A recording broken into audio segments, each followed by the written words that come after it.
get the small credit unions together for this roundtable. Always enjoy getting to be a part of these conversations, but unfortunately today I don't get to stick around. And I want to speak to that for just a second because the work in our nation's capital is, every 2 years, especially every 4 years, it takes on extra importance. And so we've flown back up here yet again. This is our third DC trip this year. And this week we're targeting our Ways and Means members. So those of you from Florida know we've got 3 Republicans on Ways and Means. And then we're going to be meeting specifically with the Senate Democrats on our side. These are the 2 constituencies that right now hold the most importance to our tax battle as well as our progressive credit union agenda. So this is things like protecting grant funding that many small credit unions utilize, whether that's through CDFI, CDRLF, as well as defending our tax status and educating them on the structure. So unfortunately, that is what it is, a lot less fun than hanging out with this crew and learning alongside you, as I always find these conversations really robust. But I appreciate your partnership. Let's see, I've seen many of you at Advocacy Days so far this year. Jonathan and I were just together last week, and I just appreciate so much the work that you all do as small credit unions, but also the collaboration and trust you give one another. So this truly is your time. We facilitate it, but this discussion is best when we let the credit unions connect with each other, share best practices, share what it is that's most important to you all, and just appreciate the opportunity to welcome in our colleagues from Virginia. This is the first one they will be joining. So if you're from Virginia, go ahead, say hi in the chat so we know. I think we've got a number of new faces. And if you're a brand new CEO, I imagine we might have a few of those given how many new CEOs we have. So feel free to introduce yourself in the chat. And then I'll just simply say, we've got an amazing team at the league. I'm really proud to get to work with them. And many of them are on this call. Some might be new faces to you, so we'll take time to introduce ourselves. But I want to highlight Susan. Susan was from a small credit union at heart. And she has been so passionate about getting resources to our small credit unions that this year, as part of the opportunity the merger afforded us, we were able to set up an Office of Small Credit Union Resources that Susan is now heading. So we're really proud of her. We congratulate her, but I also know that at the end of the day, she doesn't want any of that kind of attention. What she wants is for you all to call her and email her and reach out to her when there's something you need, because she's got a heart for service and does a wonderful job for us. So with that, I'll turn your time back over to you all, but just appreciate you and appreciate your engagement with the league. Hey, thanks, Samantha. Appreciate the kind words. Before Maureen jumps off, I just wanted to give her a chance to say hello to everybody. She's our senior VP of member experience. So Maureen, you want to say hello to everyone real quick? Hello, everybody. Welcome. Hey, Bobby Collins, I haven't seen you in a while. Good to see you as well. Hi, how are you? Love seeing some of these faces. Thank you so much for the Virginia folks shouting themselves out and making sure that they're known that they're here. It's exciting. We've got, small credit unions are definitely the backbone of the league. When you look especially at our makeup of credit unions in our 4 states, we have a lot more small credit unions than we have medium and large. And the work that you guys do every day is so important. That's my first job that I had when I went to college at a $50 million credit union in Alabama. And I've had the opportunity to work for several $100 million credit union as well before coming on to the league organization, where they just sent me one of those things that you get every once in a while. It says, "Oh, don't forget, your anniversary's coming up for work." I've been here now 28 years at the league, and I wouldn't want to be anywhere else, because working for credit unions is the best job in the world, and supporting you guys and what you do. So you're why we have a job, and we can't do any of the work that we have if it's not for you. And everything we do is for you. So I'm excited for Susan and the folks be able to give you some updates, let you know about some of the things that we are working on for you and your support. And I'm hopping off of this to do something that I think some of y'all will appreciate. I'm going to finish editing and reviewing our Engage website. So Engage is our annual convention. It used to be called SCUSY for the people here from Alabama, Florida, and Georgia. You remember it as SCUSY. Virginia knows nothing different. It's Engage. And so Engage will be opening up tomorrow. And you'll be seeing some information hitting about that tomorrow and Thursday. So we're wrapping up and putting final touches on that site. It's going to be a huge event in Orlando. We have a lot planned. It's not our old convention. We basically took what we loved about our old convention and what you loved and kept as many of those elements as we can, and we kind of turned it on its head. And we are revamping it, revitalizing it, and doing a lot of good things. So we're excited. I hope a lot of you guys will come. As small credit unions, if you struggle with the opportunity to be able to afford to attend, just know that our foundation provides educational and professional development grants. And there is an opportunity for you to be able to come, even if you're like, it's not in my budget. I don't think I can make it. But if you want to come, don't let the dollars stop you. We have money, we have dollars available from our foundation, and they're specifically targeted for our small credit union. So shout out to Lisa and Bobby from our foundation that are also on here today. You'll be hearing a little bit from them, but just wanted to say hi before I go back into edit mode on this website. Hope you guys have a good meeting, and I'll pop back on towards the end. Thanks, Maureen. Always good to hear from you. So with that, you guys are going to be the first to see it. We've got the sneak peek of what is the Office of Small Credit Unions anyway. So we're going to officially launch this the week of President's Day, but I wanted you guys to know what we've got going on, what's the purpose behind it, what's it all about. So the purpose of it, well, that's going to continue to evolve and change. What it is today is going to be the best resources that we think are going to be a good fit for you today. And then it's going to continue to evolve as your needs change and evolve, because there's always something new coming down the pike, as we all know. So yeah, my vision is just to bring you guys together to help facilitate conversations and really just support you however we can. So those are things I want to hear is, what do you need and how can we help better? So with that, one of the things we've done this year is we've gone to lead consultants. So in the past, we've had member engagement consultants and we've had business development consultants. And now we're combining that so that you have one point of contact that you know that you can always turn to anytime you need something, which also you can turn to me, but you'll have that person that's coming into your office on a regular basis. They're going to be there at least twice a year, if not more. And they just want to be there to support you, to let you know what's going on in the league, what's going on with the advocacy environment, all of those things. So with that, I just wanted to take a quick second to introduce the lead consultants. And guys, if you would just, when I call your name, come off mute so that they can see who you are. If you're able to, just say hello and a quick hello, and we'll keep going from there. So first I want to introduce Karen Frazee. She is the VP of Business Development, and she is a lead consultant as well. Good morning, everyone. Morning. And then we have Steve Pilara. He is the lead consultant in Florida, the primary lead consultant there. And Steve, you want to say hello? Good morning. Today's new roof day, so I got a lot of banging going on in the background. Sorry about that. That's all right. Glad you could join us. Not sure if Donette joined us or not. Donette, are you on the call? Okay. Well, most of you know who she is. If not, you'll meet her soon. Then we've got Kelly Yeager.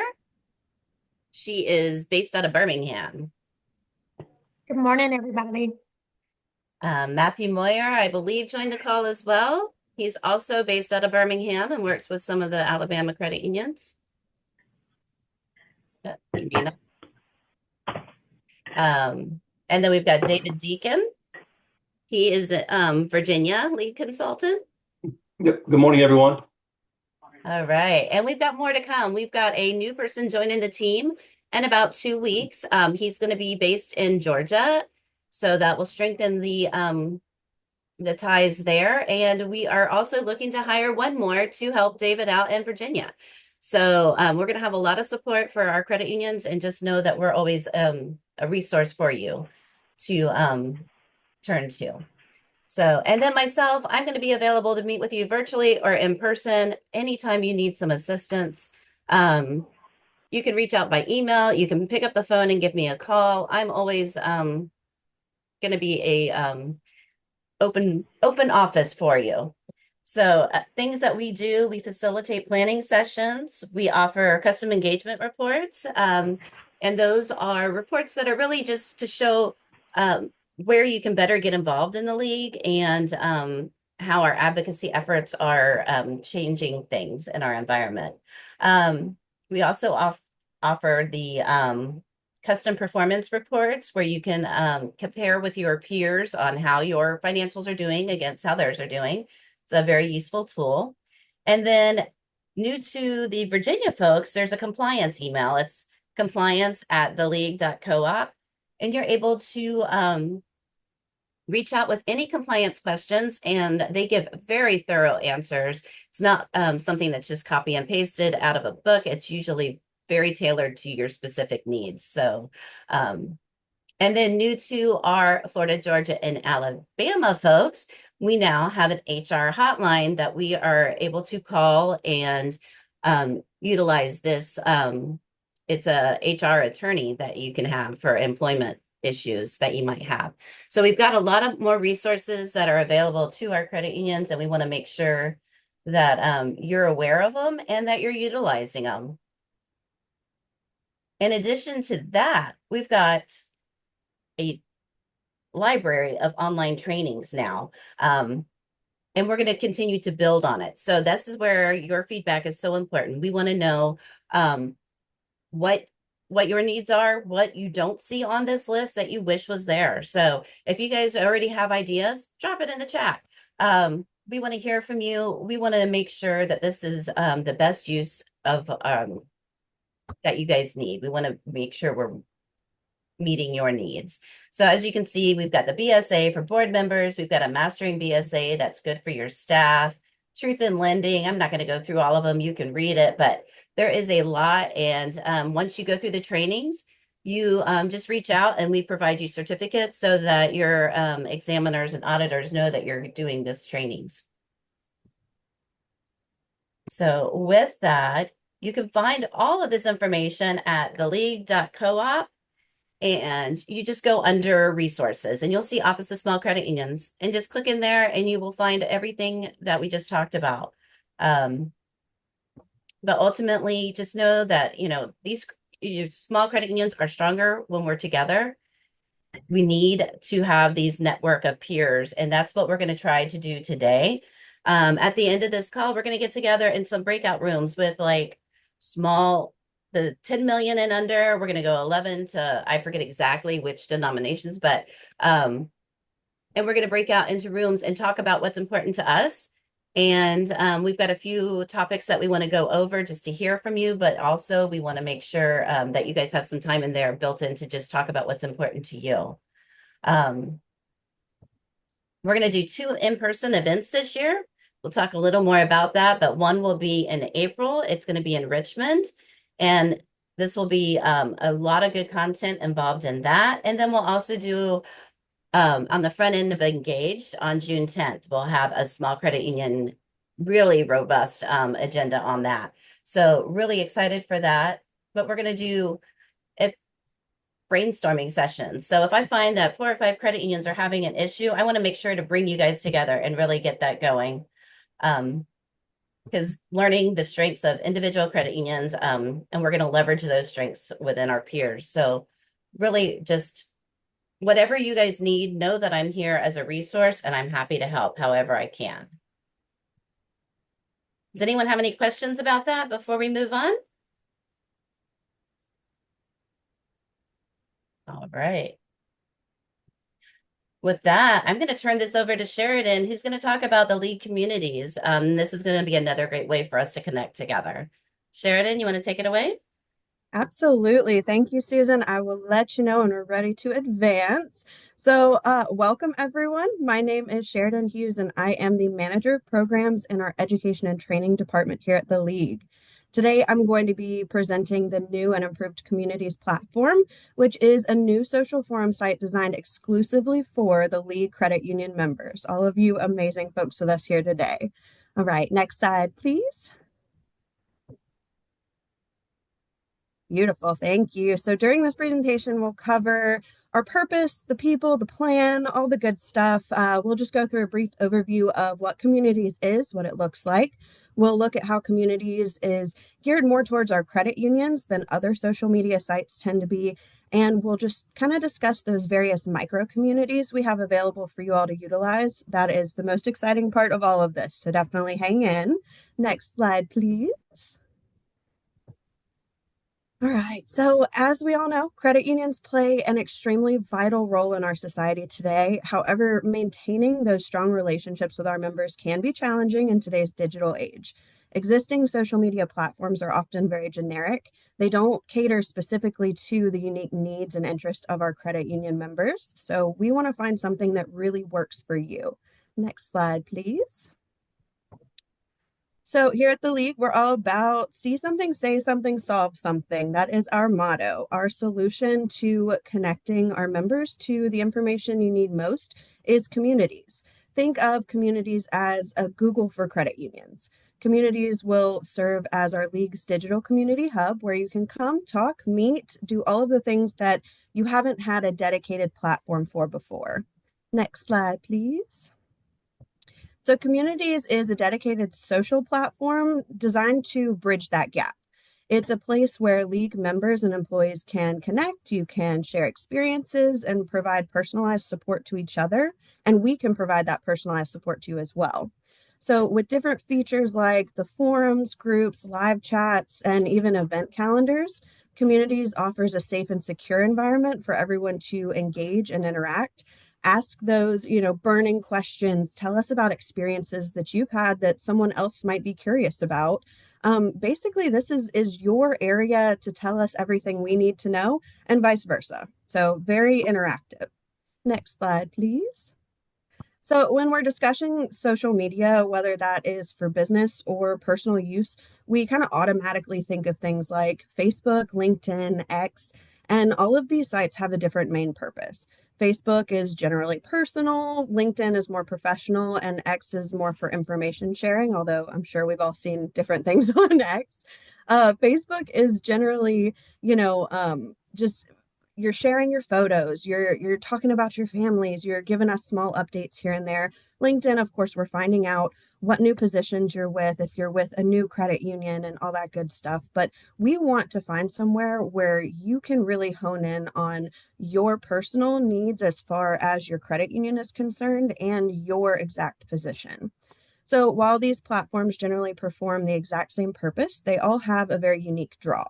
In reviewing what each platform is most utilized for, I did find networking, advertising, and idea or information sharing to be among the highest for all of them. And based on the percentage of users utilizing the platforms for these specified purposes, the percentages shown on the screen reflect how Communities perform currently and how we compare to other sites like LinkedIn and X and Facebook. So, we are also doing a comparison of the way that Connect, which is what we are changing Communities to. So some of you were familiar with the Connect platform, which will now be Communities. We're just comparing what Connect was used for previously and what Communities is going to be used for moving forward. So as you can see, a majority of the current Communities users utilize that platform for thought leadership, information sharing, and current events within your credit unions, or even with us. And over the next year, our goal is to advertise this platform and educate our users in a way that puts Communities at the forefront of each workday. Users will be able to look to communities for real-time updates from the league and other credit union members, and will also have the ability to discuss, post information, and connect with each other in a space that is unique to your informational needs. Next slide, please. So users of the League's Communities platform will be able to access information on the platform through various groups or affiliations. The first way to connect to members and information specific to your needs is through your job function. So whether you're a CEO, an IT professional, a marketing expert, there's something or someone here for everyone to connect with. The second, of course, is subject matter. If there's a specific question, issue, or need you're experiencing within your credit union, our forum is the place to go for answers, anecdotes, institutional knowledge on specific subjects. And of course, lastly, our communities will be built out in a way that fosters that growth and creativity and communication for all of you. So through these individualized groups, members will be able to receive timely and pertinent information, have their finger really on the pulse of those hot topics in credit unions, and have valuable discussions whenever needed. You can post at any point in time. We have provided many opportunities to foster growth within our credit union communities, and our role at the League is to show you guys how insanely valuable that type of connection really is. Next slide, please. So in today's digital age, a strong online presence is no longer a luxury, but definitely a necessity. And I'm sure you have all seen that in your positions as well. So it can be difficult to reach your target audience and build a strong brand reputation online. And Communities is that solution for our credit unions. It is designed to help the leagues expand our virtual footprint and drive tangible results. Communities does foster an online community where you can connect with like-minded individuals and industry experts without ever having to leave your desk or even pick up the phone. So by participating in discussions and sharing insights, even collaborating with others, we can build those valuable relationships with you all, and you can build relationships more easily with each other. Next slide, please. All right, so Communities. Oh, does someone have a question? All right, I'm gonna keep going. Communities is designed to benefit a very wide range of individuals, including our league members of all ages and backgrounds, credit union employees and staff, and credit union executives and board members. So kind of everyone that we touch can touch Communities too. Next slide, please. So Communities does offer numerous benefits for credit unions. By improving that member engagement and loyalty, you can strengthen your brand and reputation, and vice versa. Additionally, Communities provides a platform for sharing best practices, resources, and experiences with other credit unions, fostering that collaboration and growth, both internally and externally. Next slide, please. For our members, Communities is a valuable resource. It provides access to all of the information you need, opportunities to connect with your peers, with each other, and also for personalized support from experts within the industry, us and otherwise. But ultimately, Communities creates a sense of belonging and community within the credit union movement, and that is so, so important to us. Next slide, please. All right, so my favorite part here is a brief overview of the micro communities we have created within the Communities platform.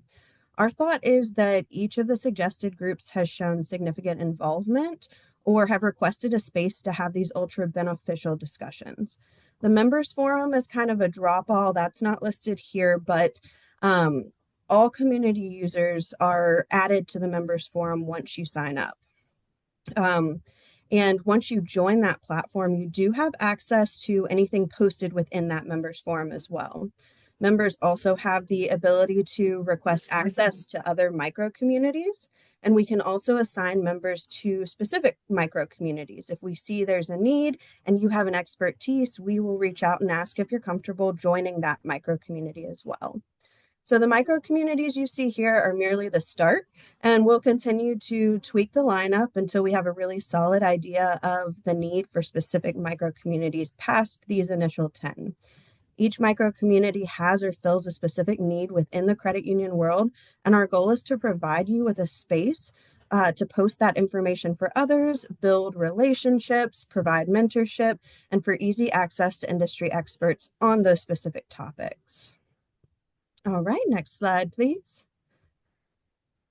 So a group needs only two things to be a tribe, which I do feel like we all are together: a shared interest and a way to communicate. Communities will create a space to foster our shared love of credit unions and connect with our league members in a way that reaches a broader array of industry professionals. All right, next slide. In order to create this amazing vision, we do need the dream team. Our team will consist of myself, Michelle Roth, and Kelly Yeager. We each have a unique set of skills that, when combined, will spark that inspiration, collaboration, and success for these communities. We are here for you if you ever have any questions or needs. Of course, reach out. And there will be many, many other staff liaisons that we believe would be of value in the creation and implementation of the separate micro communities. So we do have a running list of folks that will be our drivers for each individual micro community, and will guide each of you through the utilization of that platform. Next slide, please. So let's look at some of the ways we are updating our current community's platform to be more user-friendly and personalized. This is exciting. Next slide, please.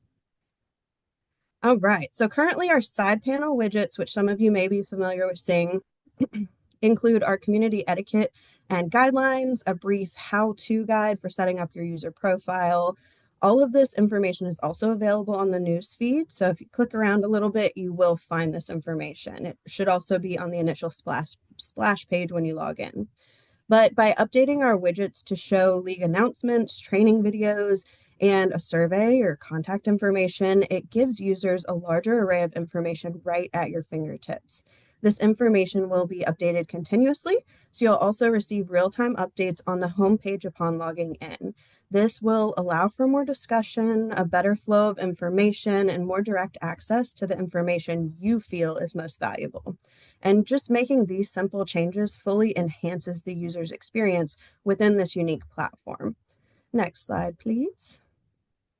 So profile tags. Profile tags on social media are like digital labels that help you categorize and organize your interests, skills, and experiences. They are important for discoverability, networking, personal branding, and also engagement. While profile tags are currently available in the community's platform, we've not seen much utilization of those tags when you guys are creating your profiles. So that's where our team comes in. We have the information available in order to assign profile tags to our members to increase your visibility, to connect with the right people, and to build that strong brand for your credit union via communities. By refreshing these tags and further explaining the importance, we can create connections where they were previously lacking. Next slide, please. All right, so another upgrade we've implemented in the community's platform is our notification system. Users have the option to receive notifications based on the groups that they're assigned to. When discussions are posted, forums are created, peers comment or post important updates, anything like that, users will receive an email update. You do have the ability to change the frequency of these updates in your profile settings. In the past, a majority of users have kept the notification frequency assigned when you create your profile, so you're each receiving a daily update of all changes made within your groups. Our current notification system is fairly basic, but with a few simple updates, we are going to create a higher sense of importance and engagement for you all. Next slide, please. So Communities does offer just a unique and valuable solution for our credit unions looking to enhance engagement and strengthen that online presence. And our team does invite you to learn more about our vision for communities and how it can benefit our credit unions. Next slide, please. So please help us help you by engaging in your micro communities and becoming more familiar with the platform. The League's new community social forum will be officially launching in mid to late February, and we invite you to explore, ask questions, and let us know how you plan to utilize your selected micro communities. Our communities team and all of our wonderful League employees are here to help. And I thank you for your time today. Does anyone have any questions for me regarding communities or otherwise?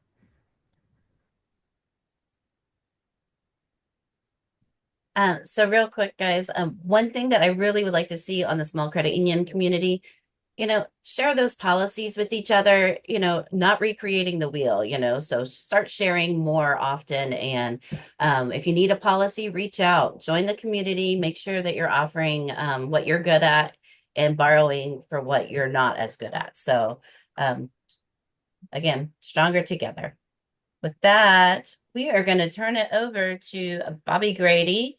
And I think Lisa Jarvis has joined too and is going to help out. Bobby's got some great new information to share with us. Good morning, everyone. I hope you're doing well. As Susan mentioned, I'm Bobby Grady, the Executive Director for the new Credit Union Impact Foundation. We're very excited to have launched our new brand to really represent our new 4-state footprint and what we have to offer and how we can help impact credit unions and the work you do. And I'd also just like to take a minute to introduce Lisa Jarvis. She's our Programs and Engagement Manager. Say hello, Lisa. Good morning, everybody. I look forward to working with you all. You will be seeing a lot of her. She really runs our grants programs and a lot of other things, and she really knows what she's doing. So I'm excited to have her on the team and to be able to work together to help you guys as we move forward. All right, I want to just go ahead and flip it on, Susan, and we'll kind of dig into it. So I just want to let you know that, our mission is really to enrich credit unions and the lives of your members. And that's really what we want to do and kind of be the best philanthropic partner we can be for everybody here. So we have some areas of focus that we like to really kind of make sure that we are touching on and working forward to. And that's going to be, of course, disaster resilience. We're here to support our credit unions in any time of a natural disaster. And we do that through a couple of ways, which I'll go into in further detail as we move on. But that's really kind of disaster relief grants, preparedness, and a few other things. We want to make sure that we're here to enrich your employees. We want to help nurture their educational journey as they kind of move along in their career paths.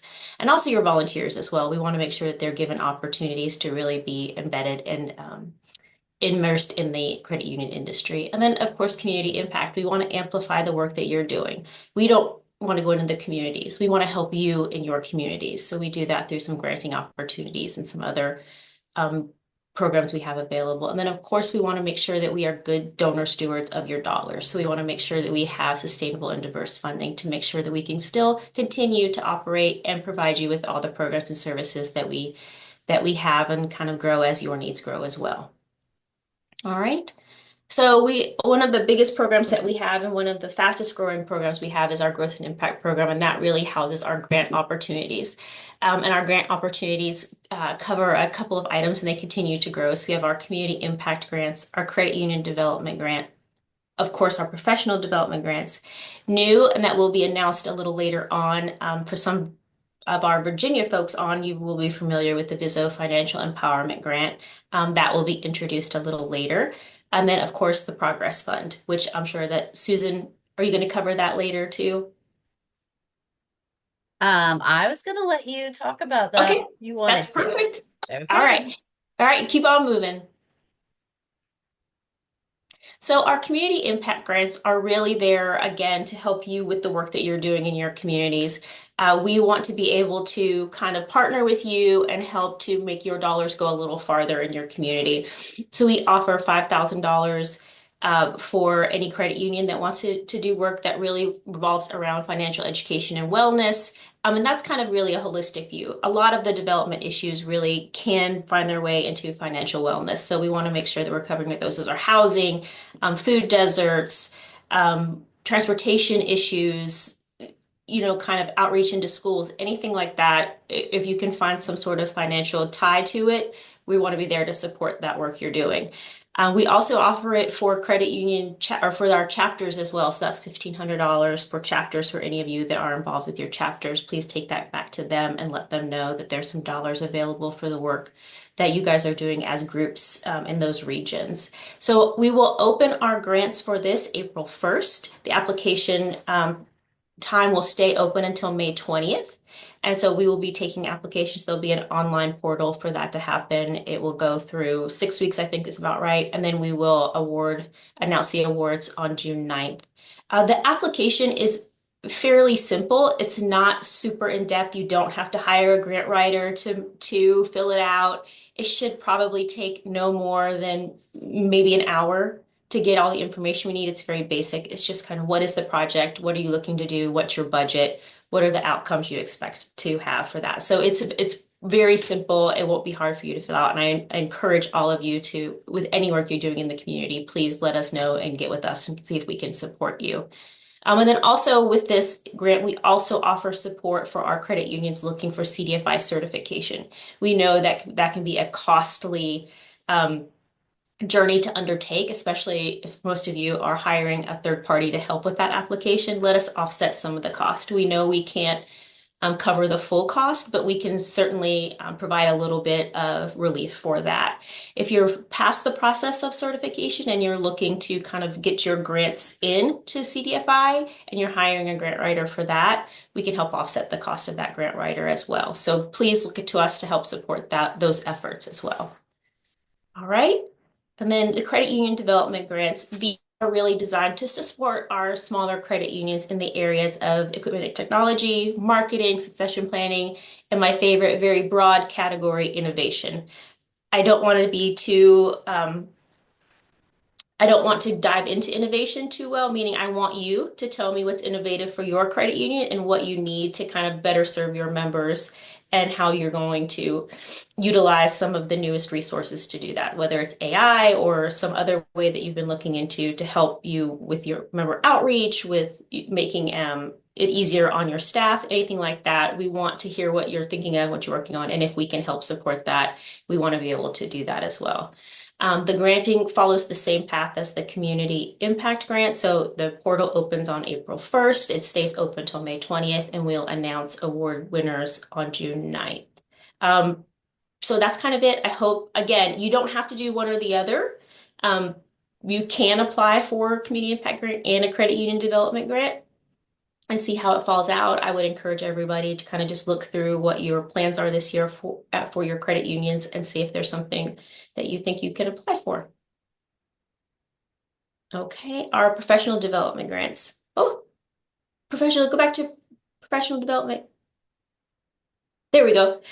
These are offered year-round, and they're opportunities for us, as I know Maureen mentioned earlier, if you're looking to attend a league event, a America's Credit Union event, and just any industry event that you would like to attend that you may need some help with, these are available for you to apply and get some support in doing that.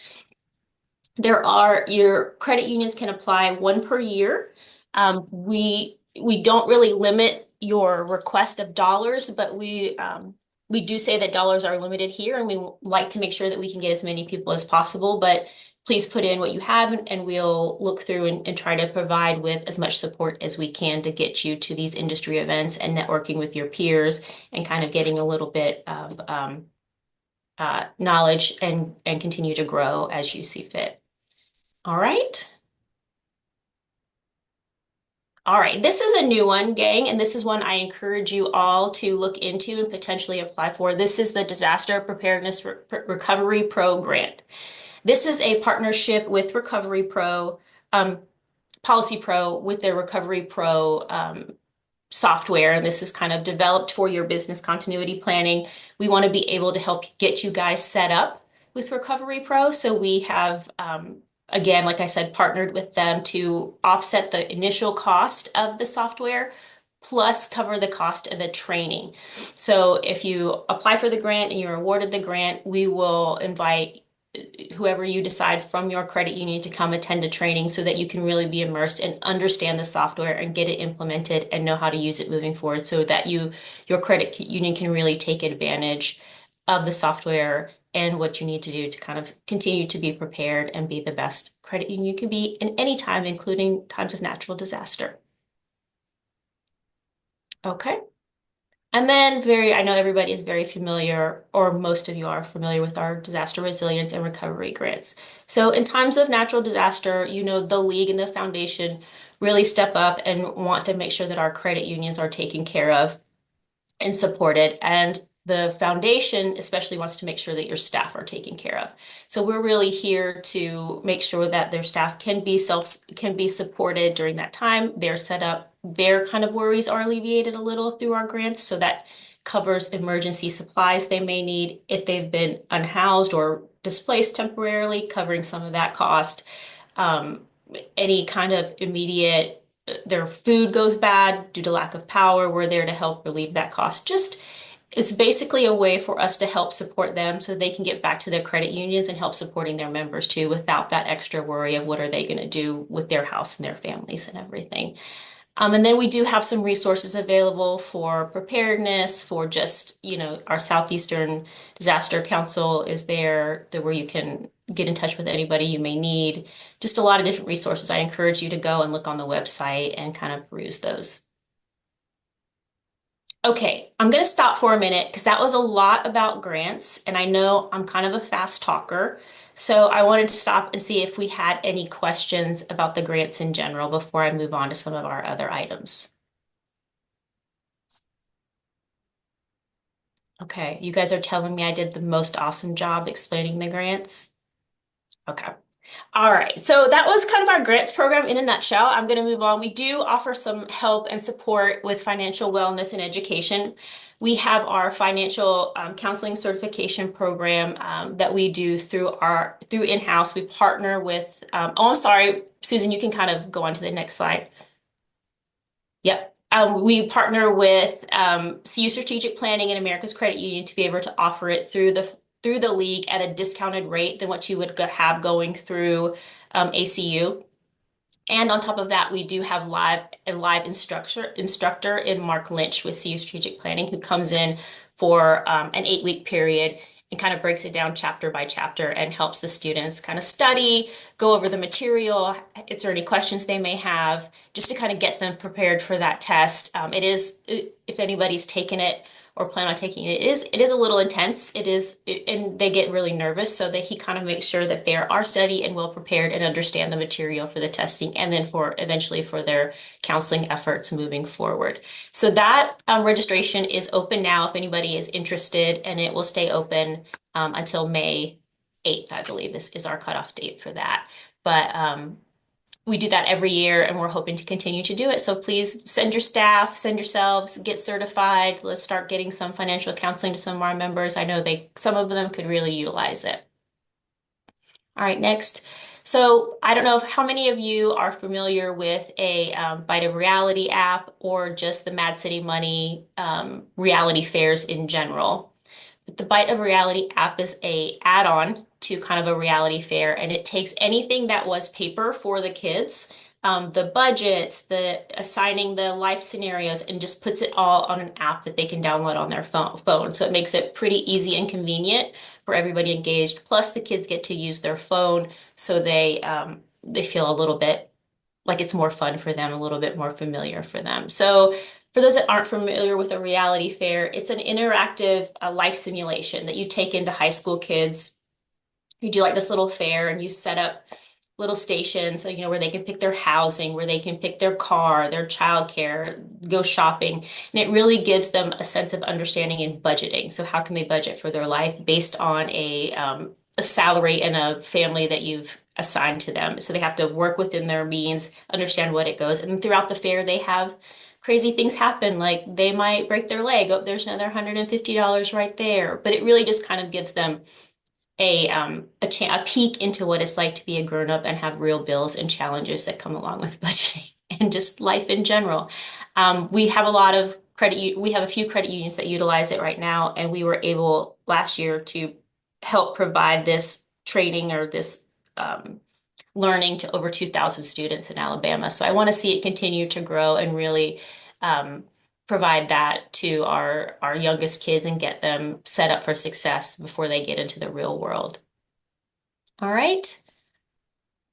And then Friends of the Foundation. So we do, as a foundation, have a membership group, and we call them Friends of the Foundation. And they donate annually $15. And this provides them with the opportunity to have some, through our Enrich platform, some financial education tools. We provide them with volunteer opportunities, and also we just kind of communicate with them on a quarterly basis with some news about credit union industry or about financial interests in general, just to keep them updated.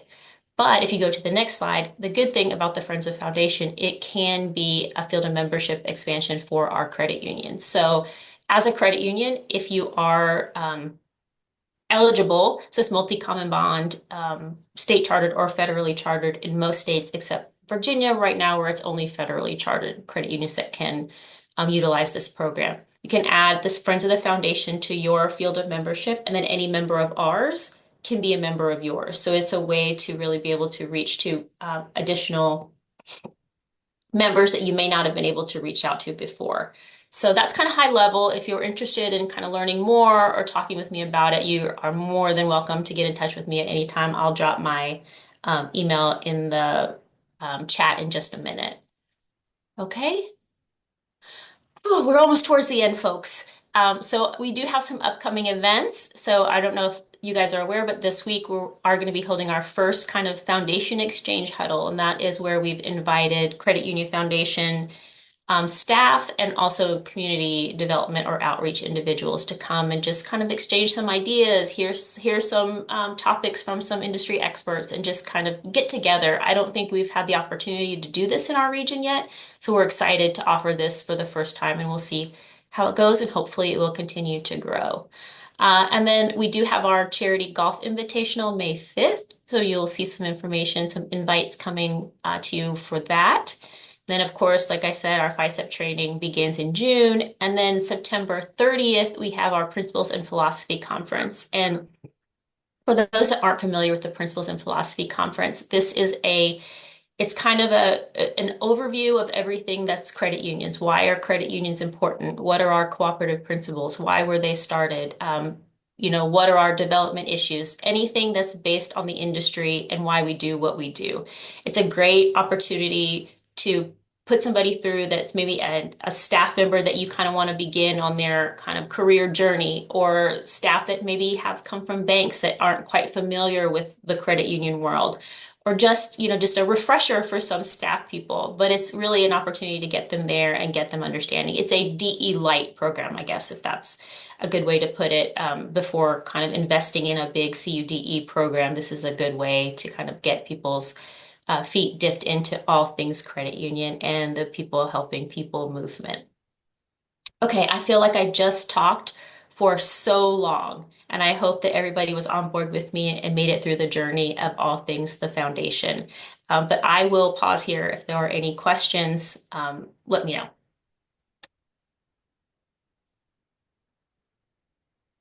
All right, with all things silence, I'm going to assume that everything was crystal clear, or you plan on getting in touch with me later on after this. So appreciate you all, appreciate the work that you do, and we are here to help and support you in anything that you need. So don't hesitate to reach out. Thanks so much, Bobby. And there were a couple of folks that are interested in that Bite of Reality app. So it's dropped in the chat. So we'll definitely be reaching out to you guys. And with that, we are going to move on to Miss Dawn Parrish with TruStage. And she's got a lot to share with us today. And take it away, Dawn. Thank you. Yeah, that was pretty fantastic, Bobby. And I'm a fresh DE, so I really loved it. So, but a quick update on TruStage, and then I'm going to ask you guys to be a little unreasonable, if that's okay. So at TruStage, we believe that a brighter financial future should be accessible to everyone, and we enable more people to make financial decisions that work for them. So with this in mind, we affirm a vision to be the most trusted and accessible provider of financial protection to middle market consumers through our credit union partners. So to achieve that, we have focused on remaining relevant to you and to your members, and to ensuring that the credit union system remains relevant. And we've got an ambition to create a more inclusive financial system, and specifically the credit union system that we all love. So we know that a strong credit union system equals a strong TruStage. So I am particularly proud of the relationship that we have with credit unions in the overall system, So when it comes to that system support, we consistently demonstrate that we are far more than just a vendor. And so one of the things I like to share is, because a lot of people don't know this, in the last 5 years, we contributed over $157 million to the system in the last 5 years. So that's, again, one of those numbers that I do like to share. So next slide, if you will, this kind of talks to some of those things we're doing out there. So when the advocacy battle, and we just heard Samantha, she's driving her car to go wage that battle. She's got her sword ready for us. So when those advocacy battles heat up, we're there to stand united with credit unions in key things like taxation, data privacy, interchange, the CFPB. We just saw all those changes over at the CFPB, financial inclusion. So in addition to leading system support, we're investing time, energy, resources, and the greatest value, for our customers and for TruStage, investments in technology, serving members digitally. That's the world we live in today, and it's a core part of our business strategy as well. So we are committed to digitally enabling all of our products and our services so that we can best meet the rapidly evolving needs and expectations of you, our customers. So that commitment is reflected in our substantial and ongoing investment in fintech. So whether it's building, buying, partnering in new capabilities, or investing in innovation through TruStage Ventures. So we're continuing our work to create a more inclusive financial ecosystem and building a diverse workforce that reflects current and prospective customers. So the credit union ecosystem evolves, so we evolve too. So to remain relevant, we've got to offer solutions that address the rapidly changing needs of the consumers and the business partners that we serve. So you tell us, we count on you. And so we press forward with digital, with data, with service improvements, while making prudent financial decisions that ensure that we can continue to deliver on the promises that we've made. So I told you I was going to ask you to be unreasonable. So here it comes. So if you could move on to the next slide, let me tell you why I'm going to ask you to be unreasonable. So I don't know how many of you have heard of a guy who's really, really unreasonable. But let me tell you, I want to tell you about unreasonable hospitality, because this is something that can help you foster deep member loyalty. And I want to show you some practical, low-cost ways that can help you deliver memorable experiences. So if you'll go to the next one, first, let me introduce you to our new friend, Will Gardera. And if you're not familiar with him, he is a former co-owner of 11 Madison Park, and he is renowned for unreasonable hospitality. He proves that mindset, rather than size or budget, drives extraordinary service. If you'll go on to the next one. So what is unreasonable hospitality? So he defines it as consistently looking for small but powerful ways to exceed expectations. He talks about creating, in his book that I flashed up there a moment ago, creating emotional connections. So service that feels personal and genuine, and that's credit union world in a nutshell, if you ask me. That's what we've always done, but this is really kind of taking it and adding some oomph to it. And the small credit union advantage really is a nimble approach. It's a closer community ties. It's a familiarity with members, and in a credit union that's smaller has a familiarity, so members naturally can connect with that more personal, thoughtful service in a way that larger credit unions just don't have that ability. So let's go to the next one. Let me share some of the core principles.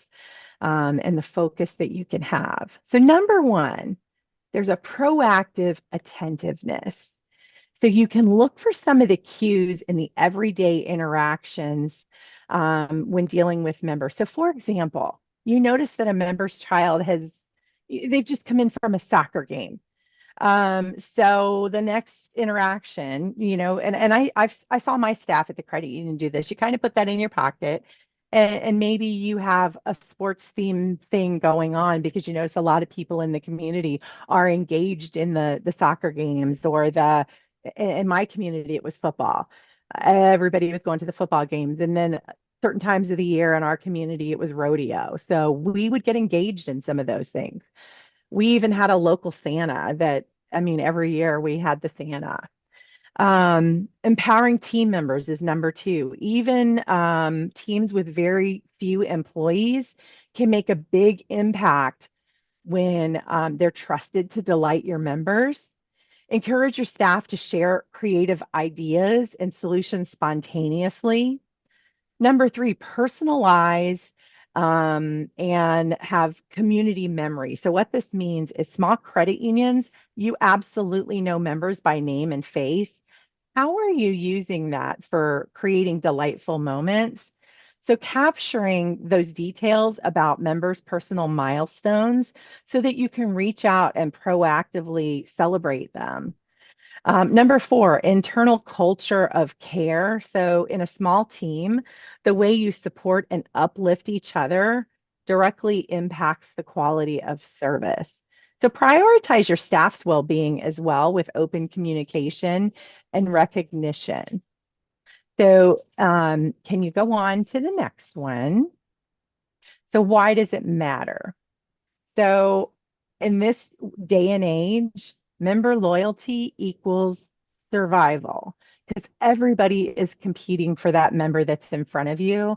And small credit unions rely heavily on loyal members and word of mouth referrals to compete with big institutions. And sometimes your competition doesn't even look like an institution or another financial service provider. Close-knit communities, your members live, work, socialize in the same area. So positive or negative experiences spread quickly. That word of mouth can be your best friend or your worst enemy. So that high touch model, smaller scale means you can deliver more customized experiences at every single interaction, every single location. So differentiation hinges on personal relationships and trust. Let's go to the next one. You got it. Practical low-cost application. So the first one, personal welcome outreach. This may sound like it's an expensive endeavor, but it's not.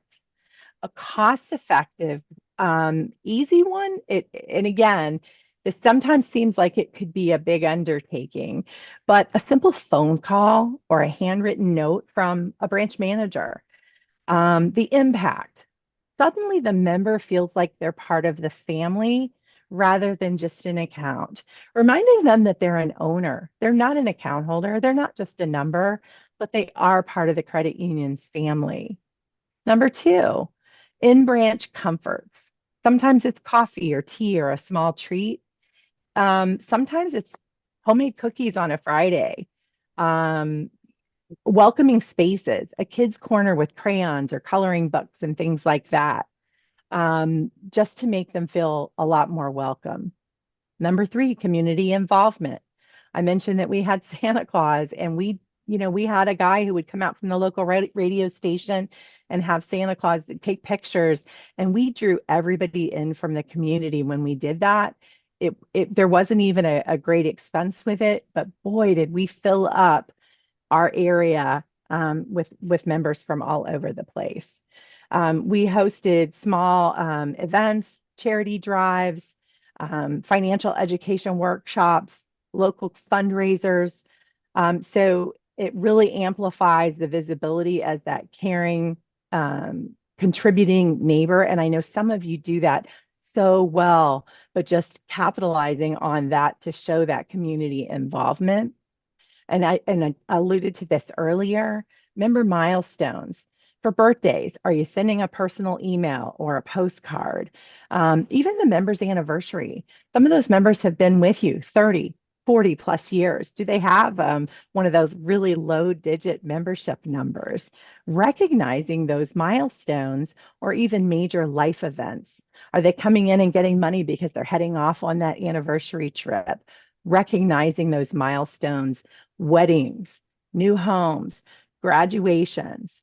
I just got back from a trip for my grandson going into the Navy. Taking the time to recognize those milestone life events are important.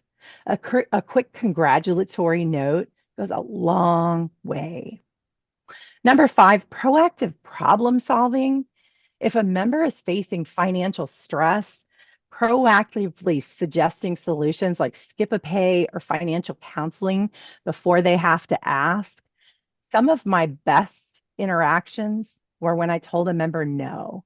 They came in for a loan, and when I took the time to tell them no, and I sat down with our consumer credit counseling person and got them set up for the next yes, held a whole lot more weight than just sending them away. And they understood why I was telling them no. It held a whole lot more weight than just sending them on their way and not really wanting to meet them, looking them in the eye, and just not having a tough discussion with them. It built a whole lot more trust. And a lot of large financial institutions will not take the time to do that. They're just going to push them away, where a small institution is going to build that trust. And again, you're going to have the ability to be nimble, to build that relationship and be unreasonable. So if we can go to the next slide. Empowering your small team. The number one bullet on this one, training your team for creativity. So discussing real scenarios during staff meetings. How can we wow a member today? Your team has just loads of creativity that they don't even know that they've got yet. But when you unleash it, again, asking them for their thoughts and their feedback, sometimes they're going to come up with stuff that you're like, oh, yeah, we're not going there. But when you pull it out of them and you empower them and get them thinking about it, they'll dazzle you. Encourage quick idea sharing where they suggest small gestures. Recognizing acts of hospitality. Publicly acknowledge employees who go above and beyond. This fosters a culture of service. Create a simple hospitality moment board where team members post quick success stories. Those are the success stories that you do want them sharing with each other. Leverage each other's strengths. Does everybody want to share success stories? Probably not. But you do have some that probably will want to share it, and that may prime the pump and get some of the others sharing. Small teams do allow for stronger collaboration. And when you encourage employees to share some of those things, and sometimes it's, you may have one that doesn't like to share stories, but they may like to bake cookies, and you do capitalize on those strengths that your different team members have. So let's talk about some of the barriers. If you'll go to the next slide. Darn it. Let's talk about that big elephant in the room, or the little elephant in the room. Limited budget. Emphasize creativity over cost gestures. Handwritten notes, sometimes just a genuine smile or remembering details. They don't cost a lot, but they mean a lot. Time constraints. Sometimes you're busier than a one-armed wallpaper hanger because you've got so many things to do. But when you incorporate hospitality into your routine tasks, turning everyday interaction, so the teller line, your phone calls, you turn those into opportunities for thoughtful engagement, then it doesn't feel like one more thing that you have to do, one more to-do item to check off your list. And then you manage consistency. So when you've got these hospitality guidelines, you set it as your baseline. You greet members by name. Um, looking for at least one opportunity to personalize each visit. When at my credit union, we set the standard of using everybody's name, it was a change and everybody was not comfortable with it. So we made a joke of it. And it was when the Sacagawea gold dollars came out. So we did actually make a joke of it. And I put a sign up and it said, if a teller doesn't use your name, say Sacagawea, and we're going to give you a golden dollar, which became kind of funny because not everybody could say Sacagawea. And we gave out a few gold dollars, but there wasn't a ton of them. But it brought attention to the fact that my team was going to start using the members' names. And my team got to keep all the leftover golden dollars to use for a celebration at the end of the time. It also brought attention to the fact that members were going to get used to using the name. So they wanted to not give away those dollars. It didn't cost them anything, but it felt like to them it was coming out of their own pocket. But again, you can make some fun out of whatever the new hospitality guidelines you're going to put in place. So the next one, measuring impact, even on a small scale. Member feedback. Use some surveys or some post-visit feedback. So track those moments of delight and suggestions for improvement. Ask them, how are we doing? Have you noticed a change? Do you feel like we're doing a good job? What could we be doing better? Referral growth and word of mouth. Ask new members, how did you hear about us? Who told you about the credit union? What brought you in today? Was it a recommendation from a friend? Even employee satisfaction. A caring culture improves team morale too. Even a staff survey to see if they feel empowered to provide exceptional service. So let's look at some key takeaways. So if you'll go to the next one. So number one, authentic connection wins. Don't make it feel forced. Members crave sincere relationships with their financial institution. Number two, size is an advantage. So small scale allows for deep personalization and rapid adaptation. So you're more nimble, you can make those changes, and you don't have to go through 30 layers of back office to get something approved. Number three, small gestures equal big returns. So handwritten notes, proactive calls, even things like kids' candy bowls, can have, like really the kids are the ones eating. We know who's eating the candy. Can have long-lasting impacts. Number four, empower and celebrate. Arm your employees with the freedom to delight and recognize them for going that extra mile. So let me give you some action steps for immediate implementation. So let's go to the next one. So leadership needs to model this. So greet your staff with the same warmth you'd want them to show members. I worked for a boss one time who at the end of the day, the first day I worked with her, she said, "Thank you." And I was like, for what? And she was like, "For doing a great job today." And I was like, okay, it was kind of my job. And the next day she thanked me and I was like, "For what?" And she was like, "For doing a good job today." And she did this day after day. And one day she didn't thank me. And I was like, well, that was weird. Why didn't she thank me? That was rude. And I had gotten so used to that daily thank you that it was part of her modeling that, and it was part of our culture. So you don't realize how quickly you get used to that great culture. So it does matter. Number two, have some quick wow moments. So brainstorm with your team. What's one free or low cost, unreasonable hospitality idea that we can choose that we can try on this week? They might surprise you with their ideas. Number three, small enhancements to the branch. Could be as simple as a help yourself coffee station or a kids coloring table. The Dollar Tree even has some coloring books. Number four, track and share your success stories. Collect feedback from members who received special treatment, celebrated at team meetings, and recognize those folks. So if you'll go to the next one, some final thoughts on being unreasonable. So, a quote I really liked from the book: hospitality is almost impossible to teach. It's all about hiring the right people. But in a small credit union, it's also about nurturing a service-minded culture. So, where every team member feels responsible for delighting your members. Um, I always like to hire personality because I thought I could teach people to count cash. I could teach people to run a computer. I could teach people Scimitar at my credit union, but I couldn't teach personality.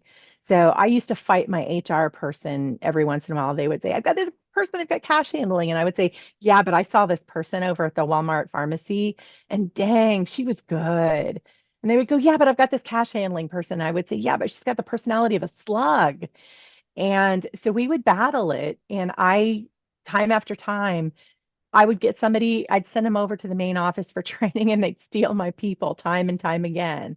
I would say, stop stealing my people. I hire good people. And this is the person you fought me on hiring, but I hired a personality. And they would say, yeah, but you hired a good person. We just didn't know. So again, hospitality is almost impossible to teach. It's about hiring the right people. You don't need a big budget or a large staff to create meaningful moments. True hospitality is about creativity, empathy, and a genuine desire to serve.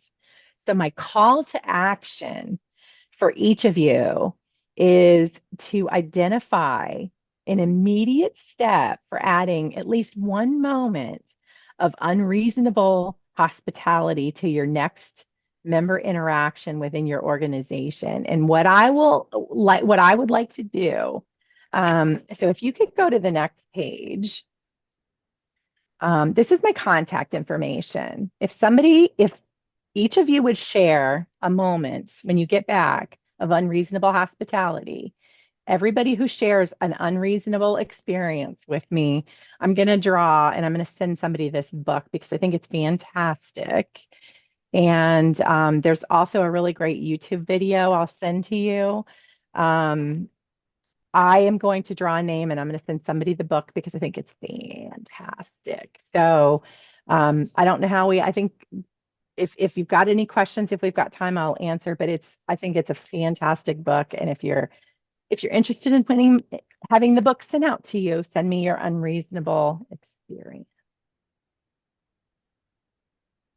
Awesome. Thank you so much, Dawn. And guys, just take a quick snapshot of that so you can reach out to her later. And just so you know, I downloaded the book while you were presenting, so you now have it. Perfect. And I'll put my email address in the chat so you don't have to. Oh, perfect.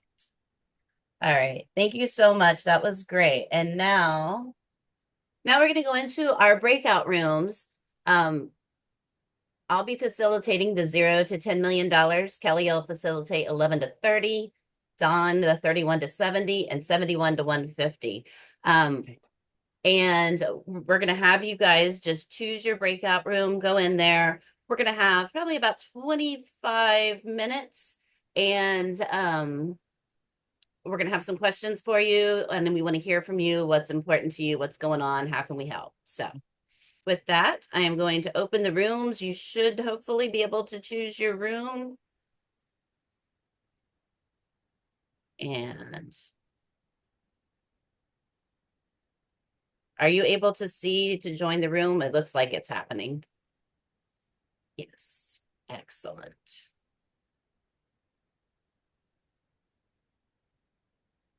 No, ma'am. We are ready to learn.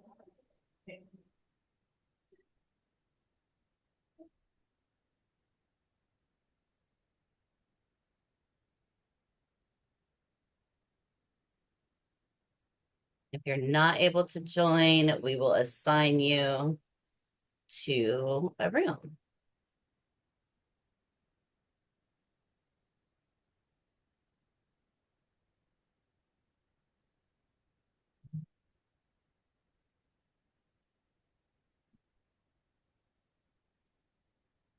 Trying to get there. What's that? The I ones think on some the, people can't figure out where the join breakout room tab is. yeah. So if you want to come off mute, tell me your name or your phone number, depending on what you're on. I will assign you to, and your asset size. I'll assign you to the correct room. Robert Clampett, 142, please. All right. Glad you could join us. Assign to. There you are. All right. Anybody else need some help?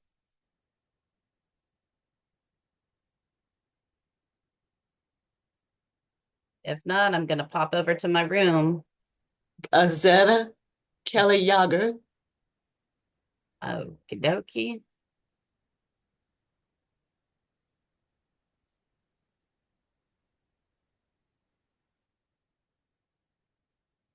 David, do you want to go into a room with, you can pick a room if you want. Linda. Yep, I'm gonna find one. Thank you. Okay. Linda, what asset size? 11 to 30. Okay. All right. Pam, do you need some help? Yeah, I pushed twice on join breakout and it didn't take me in there. All right. Is that 11 to 30 for you? Yes. Perfect. All right. Ooh. And Adelia, can we help? Oh, you're in one already. Well, I was in one, Susan, but then I was the only one in there, so I came Oh. back out to the main room. Okay. Well, there should be I one see other the person 0 to in there, it 10. looked like. Let me see. Maybe I got kicked out. I'll go back. There was a few people in there. I could see. All right. She's trying to go back.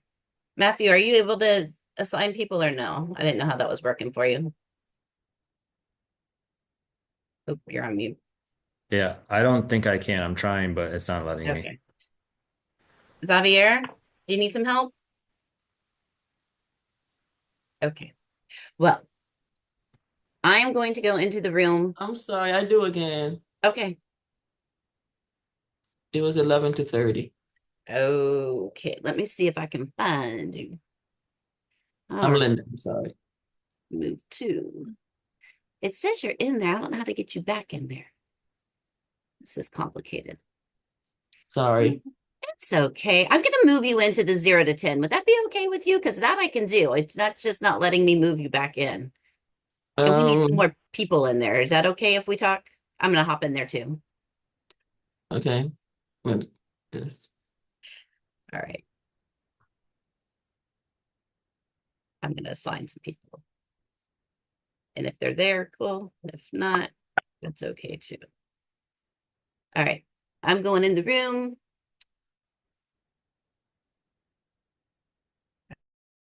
Right. Okay. Complaining that it was cold. I'm sure. All right. Hello, everybody. Hello. Hi. How y'all doing? Good. Good. Good to see you, Sergio. Hi, nice to see you. All right. Have you guys done introductions? We did. Yep. All right. Linda's joining us too. Linda, what's your asset size? I was having some technical difficulties getting her assigned.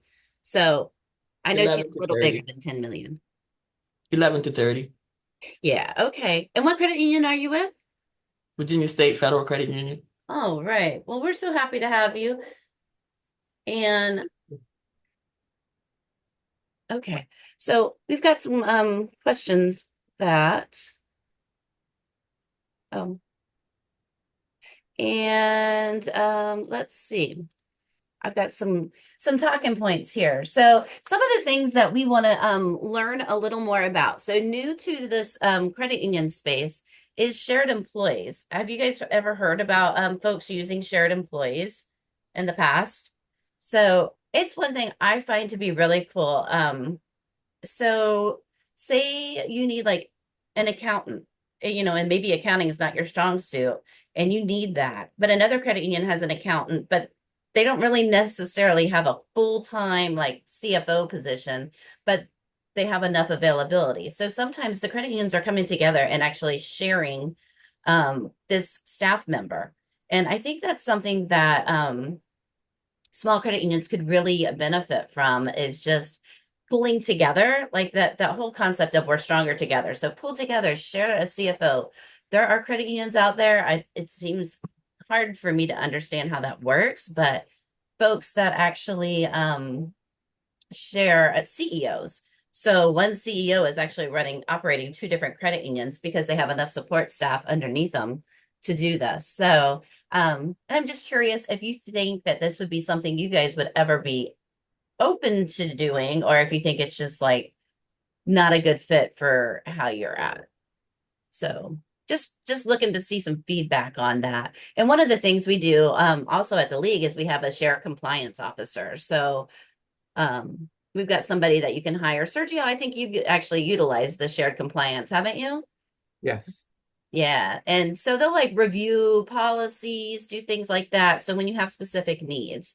But yeah, I was just kind of interested to hear what you think about it, what your challenges are in general at your credit unions. So Susan, I have a question. So with the shared employees, are these at credit unions that are like central to each other? So are there like local credit unions that swap off shared employees, or how does that So a lot of times it's just done virtually, I think. Okay. And you know, coming in office as needed, but most of the time it's more of a virtual. So it doesn't, you know, with technology these days, you've got some real options. Now, one thing I would love to see, and I have not learned how this would work, is when you talk geographically, is like having a shared teller or something. Like, I think that would be so helpful when you've got people calling out and you have no backup staff, you know. So that was something that I experienced when I was CEO. I was CEO of a small $6 million credit union. So it was myself and one other employee. And then COVID came. Guess who got COVID first? Me. So there's my one staff member operating the credit union, physically there by herself. I'm home praying she doesn't get it because I was in office the day I got sick. And so she never did get sick. But yeah, how great would it have been to have somebody else that you could have pulled in and to be able to share a teller? Now, I haven't quite figured out how to master that. I think it's going to take some, like if you have a local chapter to get involved, that might be an option. Any other thoughts on the shared employees, questions, concepts? Yeah, well, in our credit union, as you know, we have a sponsor company, and so we have a lot of resources if need be. But specific to credit unions, like you said earlier, we just had last year NCUA audit, and they everything went well, but they wanted us to have a robust IT, information technology, cyber, and all of that usually applied for bigger or larger credit unions.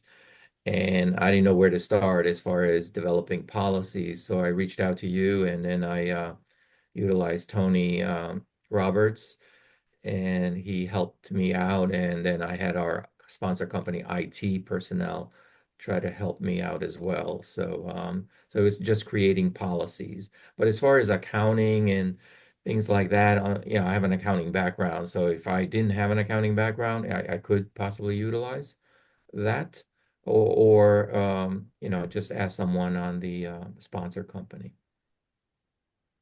Great. Awesome.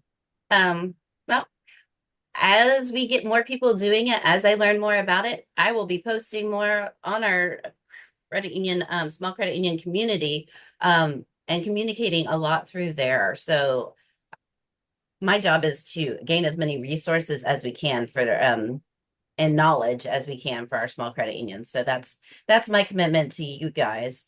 And so we talked a little bit about some of the resources that we have in the Office of Small Credit Unions.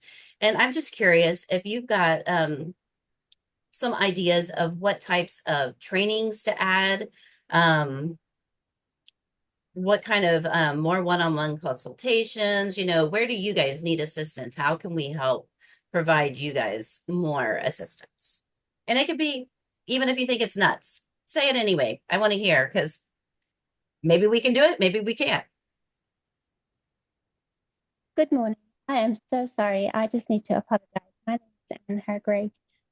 I'm actually a volunteer at a credit union. So the two of us work as volunteers for a church credit union. So we are extremely small. So so I do apologize. I'm all the way in Vegas, so I totally got my time zones messed up. So I do apologize about that. But both of us who actually work in the office I've worked in a credit union for quite a long time. Now we're both retired.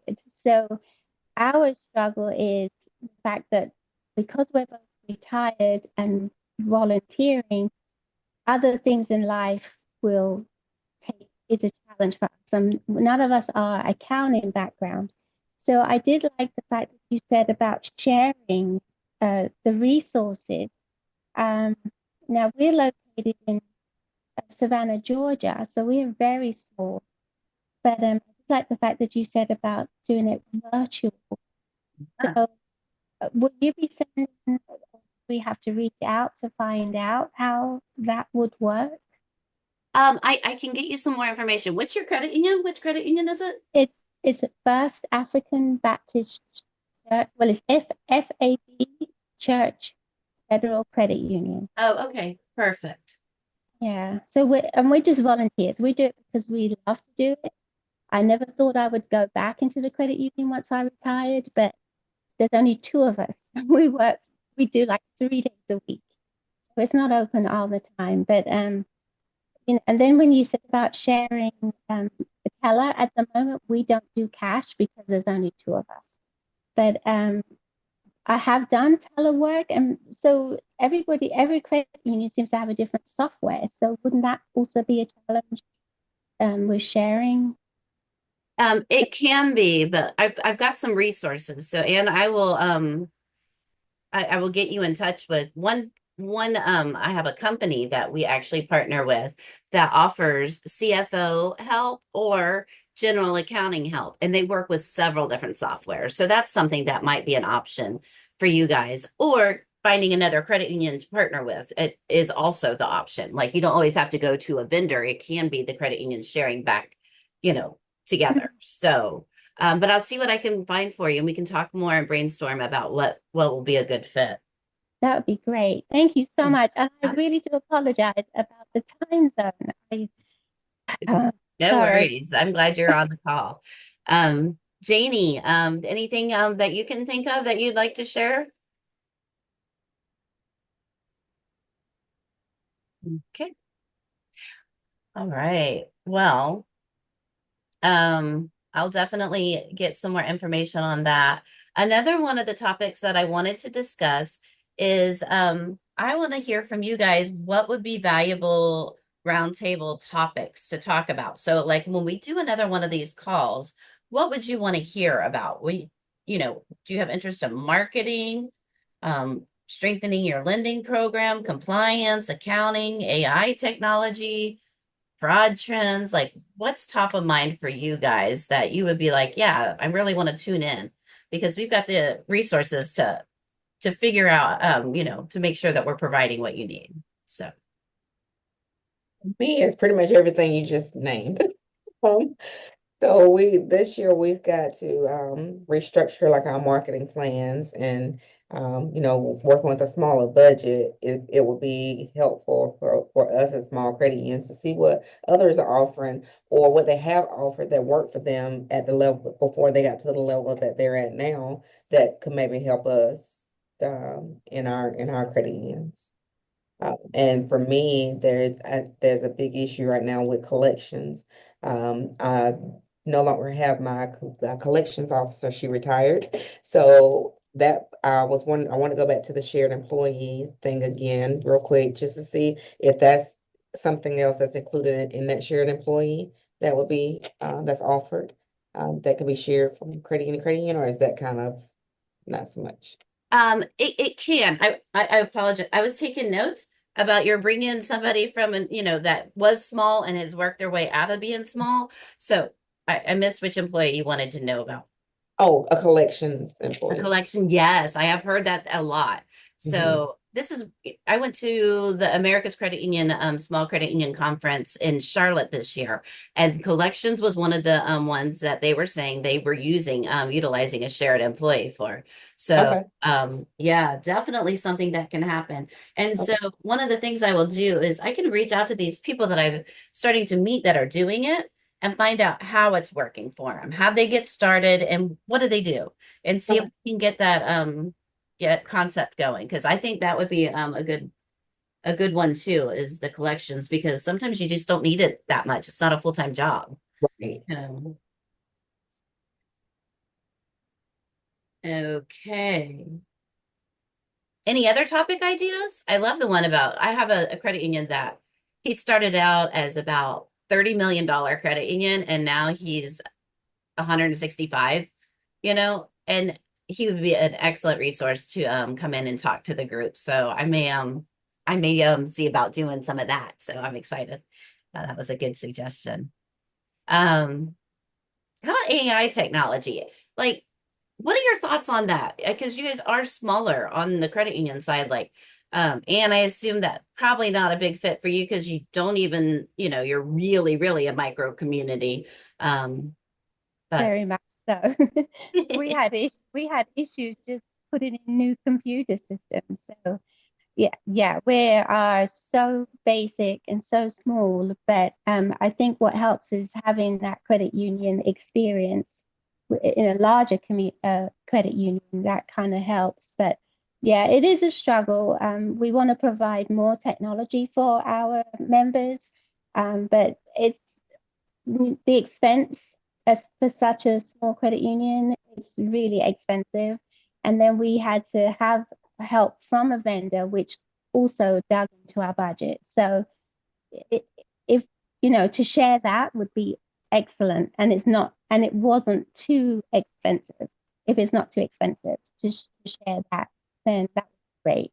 But yeah, we take things very slowly because of the cost. Understandable. I know that's always a challenge. And Sergio's in a little bit different. His asset size is smaller, but you have a ton of support through your parent company. Thank God. But my situation, I've been here like 3 years, and the fellow before me was 21 years, and he retired abruptly, and I was thrown into this role. So compliance is the one that always worries me because it's the maybe unknown. And I've learned how to, pass the audits and learn as quickly as possible on that end.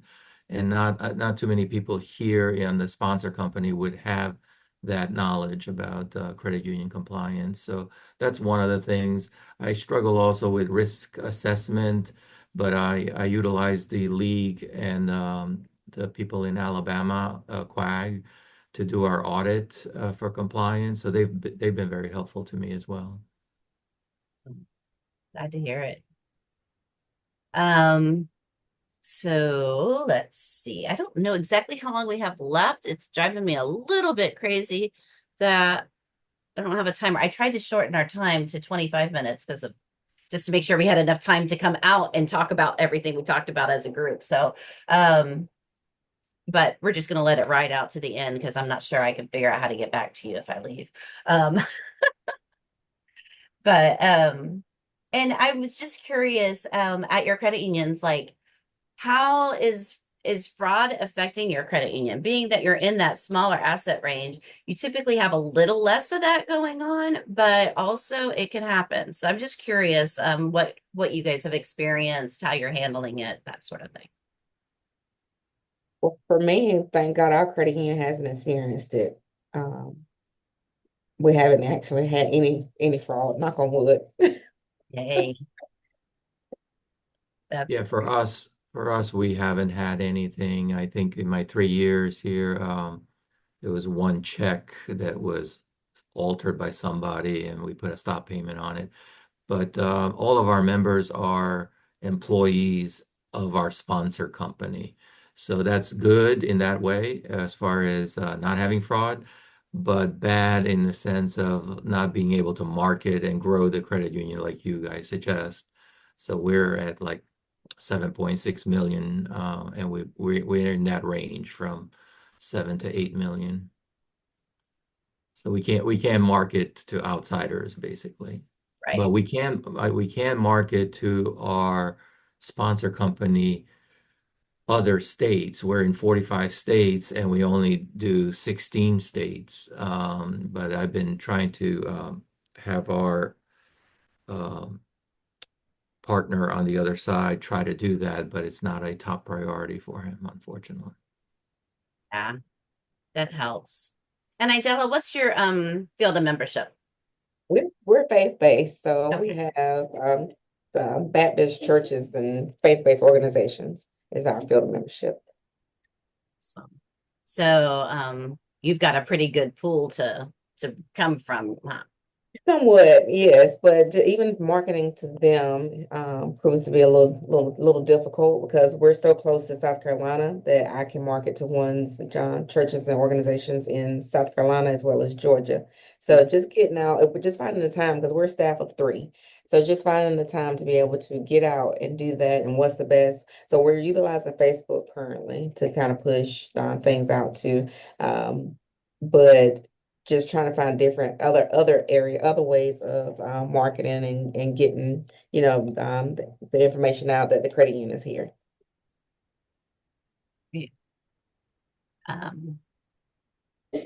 And how about you? How's your field of membership? Are you able to market to them? How do you get the word out about your credit union? That's been our struggle. Because of the naming of our credit union, everybody thinks we're just associated to the one church.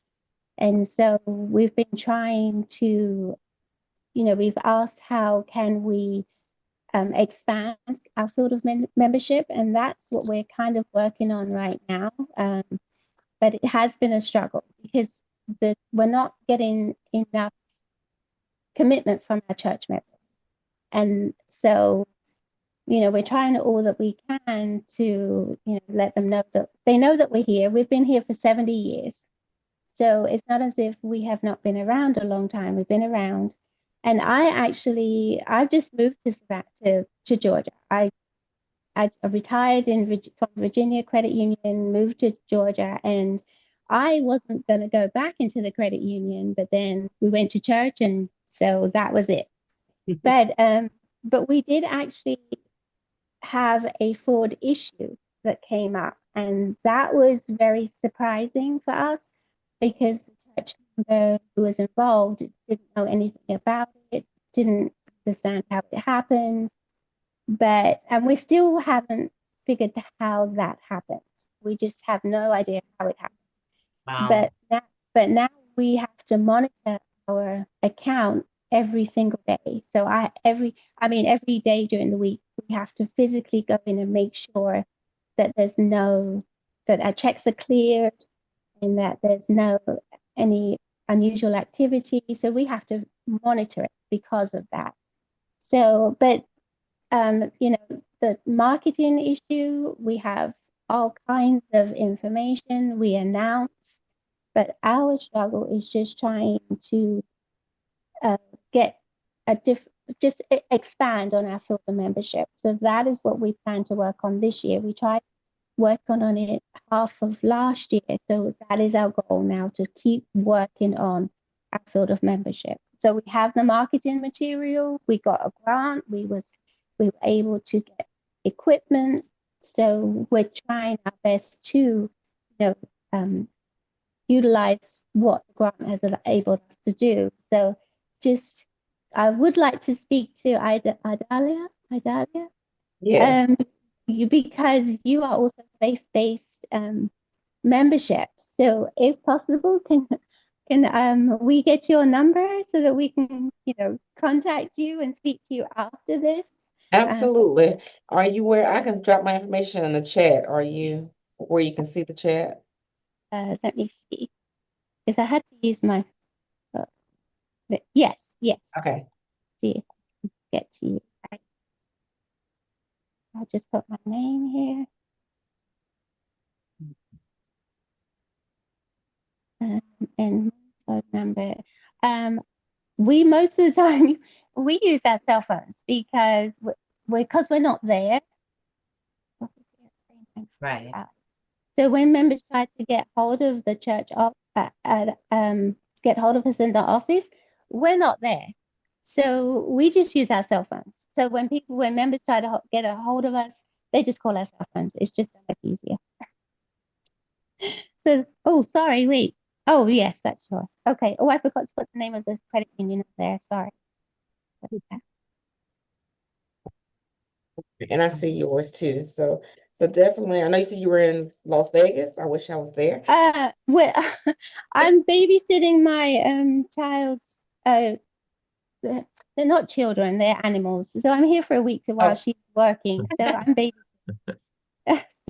That's why I forgot. I just totally forgot about this. So I am so sorry. Hey guys, I'm going to try to pop out of this room and see if I can give the 1-minute call so that we can all come back together as a group. So we have a little time to discuss before we hit our 12 o'clock line. So I will be back. Maybe. Leave. And what is your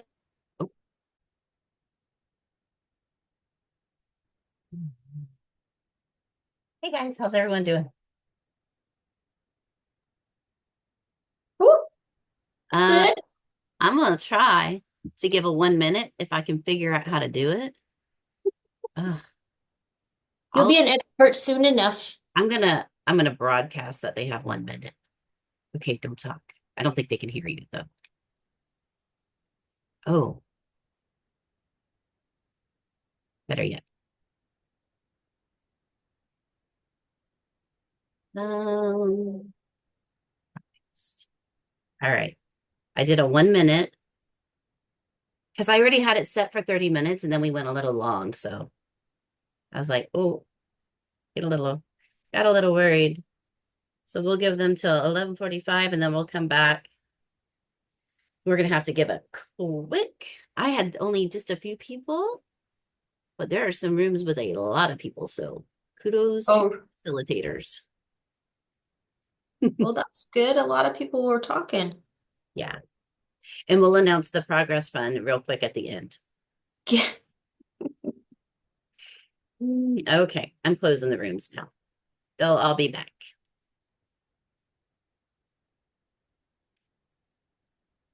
Oh, now it says 60 seconds. Dadgummit. If I'd have known that, I'd have done it earlier. I'm not really good at these breakout rooms yet. You'll get there. To be honest, I don't know it all either. I've only done it. This is only my second time. So the fact that it worked.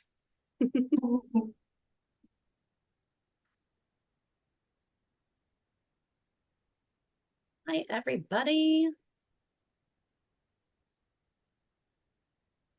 Let everybody rejoin and we'll start that conversation. I hope you guys had some good conversations in your rooms. I know we did.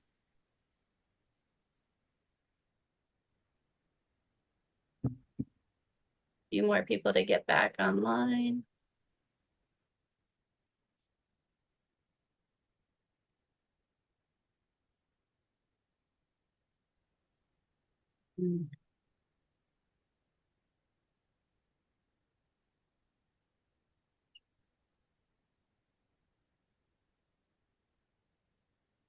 Kelly, how'd your room do? You have a lot of good conversation? We did. We had great conversations. I am so glad to hear that. I'm not sure if everyone's back now. I think we should be. So with that, I hope you guys had a great time. We had a small but mighty room and had some good conversations. What I'm going to do in the interest of time is I'm going to just say a couple highlights about what we talked about and what were top of mind for the $0 to $10 million credit unions. And then I'll turn it over to the facilitators to just highlight real briefly what was discussed.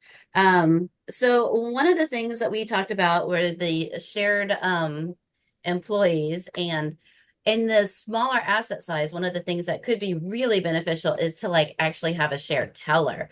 And then accounting also is helpful, and like they were interested in it. So I hope that we can come together and learn a little bit more about how to implement that.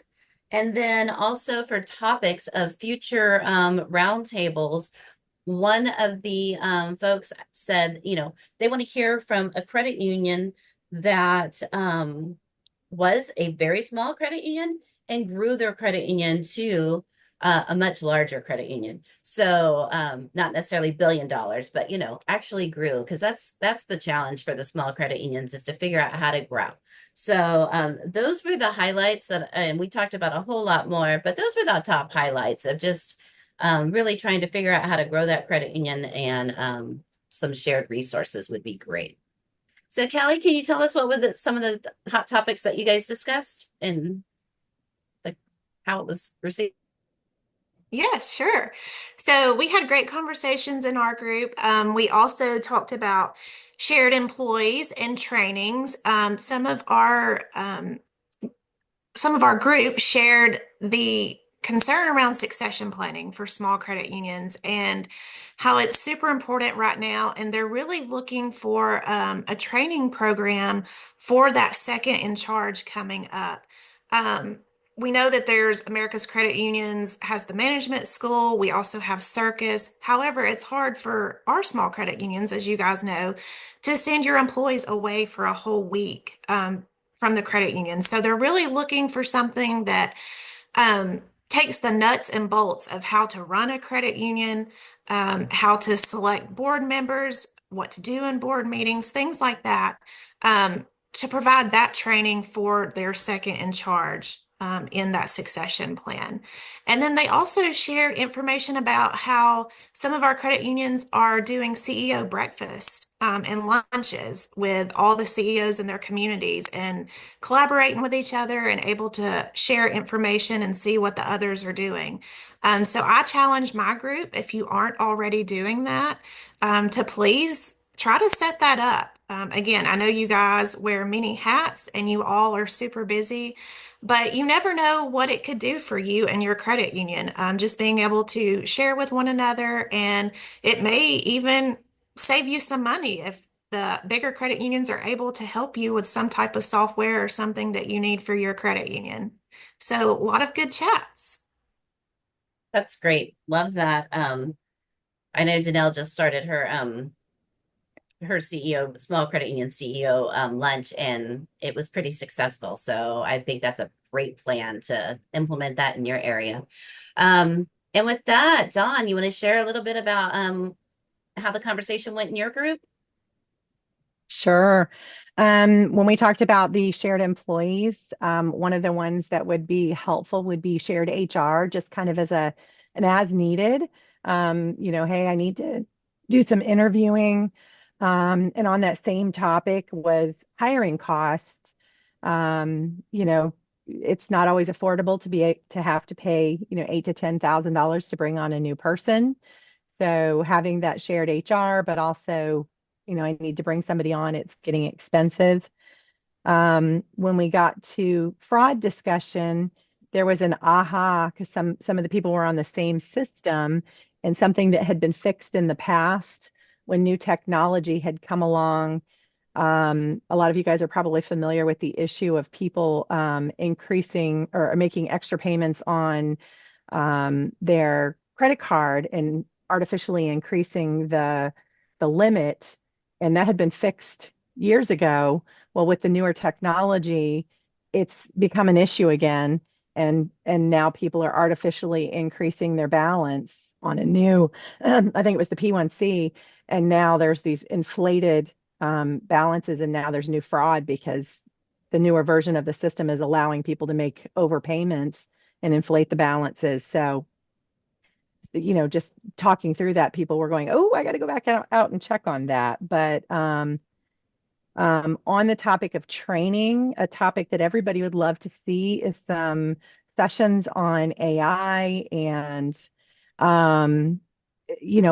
Chat GPT. And, not everybody has time to just go out and sit and, investigate it. We know it's here. We know more is coming, but just some sessions on how it's going to impact people and what it can do. And it is exciting, but at the same time, things to watch for and to learn about, and something that's more curated so that everybody's not having to go out individually and gather insight about it would be really helpful. Thanks. That was great. Great ideas. I would love to get a little Chat GTP training going. That'd be fun. And last but not least, Karen, you want to tell us a little bit about how your group discussion went? Well, actually, I appointed a very experienced spokesperson, Danelle Miller, if she wouldn't mind speaking on behalf of the group. She's a great presenter and very experienced in this area. So I'm going to hand it on over to her since I already asked her to do this. No worries. I took great notes too. So I knew you did.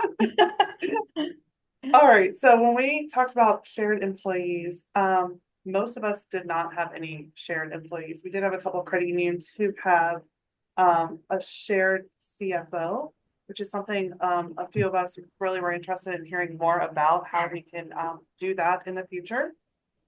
We also mentioned sharing maybe a collections person. There is a CUSO, I guess, out there, CUSAG, CUSAG, that does collections, like early stage delinquencies. And a few of us are interested in more information about that. We did talk about possibly sharing an IT person and how that would work. Is there a group out there that would offer that? So maybe some more conversation around how we could share an IT person in the future. We talked about fraud. We went into great detail with fraud, and we were kind of coming in a bunch of different directions because, as we all know, there's a lot to talk about with fraud. But at our size, what were we, 73 million and above? We're starting to see the need of having an internal fraud department, someone who could be more proactive of, keeping up with the fraud, what's coming, what's surfacing before it hits the surface.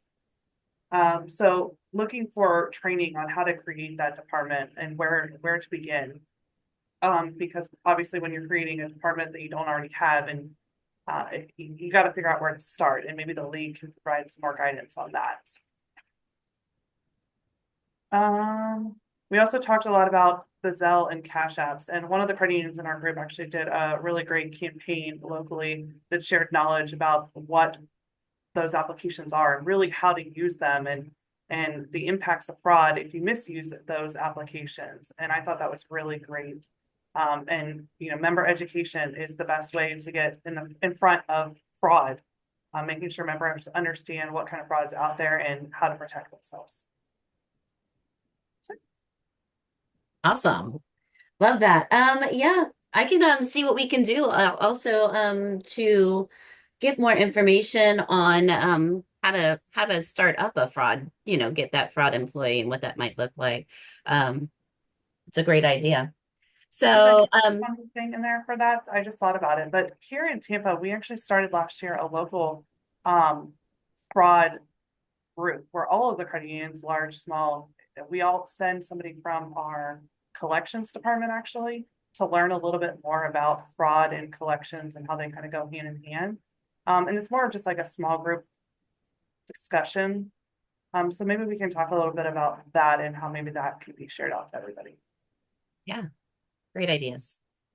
Love that. And with that, we are coming to the end. Anybody else have anything they want to say for the good of the group? Because I've got one exciting announcement that Bobby and I are going to share with the group. But does anybody have anything else they want to say beforehand?